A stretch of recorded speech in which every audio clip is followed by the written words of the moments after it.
بسم اللہ الرحمن الرحیم۔ شروع اللہ کا نام لے کر جو بڑا مہربان نہایت رحم والا ہے۔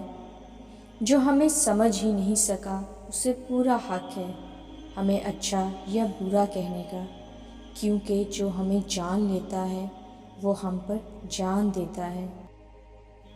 کتابوں کی دوستی بڑی ہی اچھی ہوتی ہے، وہ ہم سے باتیں تو نہیں کرتی لیکن انجانے میں بہت کچھ سکھا جاتی ہیں۔ کامیابی ہاتھوں کی لکیروں میں نہیں بلکہ ماتھے کے پسینے میں ہوتی ہے۔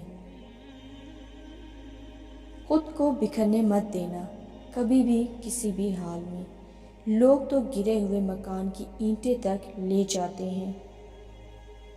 اپنے کام میں اس طرح ڈوب جاؤ کہ کامیاب ہونے کے علاوہ کچھ دکھائی نہ دے۔ یہ ضروری نہیں کہ آپ کی عمر کیا ہے، ضروری یہ ہے کہ آپ کس عمر کی سوچ رکھتے ہو۔ زمین اور اہل زمین کے درمیان بکھری اچھی باتوں اور عادتوں کو ایسے چنو جیسے پرندے زندگی کے لیے رزق چنتے ہیں۔ توڑنا نہیں جوڑنا سیکھو، کیونکہ توڑنے والوں کی حویلیاں ویران اور جوڑنے والوں کی قبریں بھی آباد رہتی ہیں۔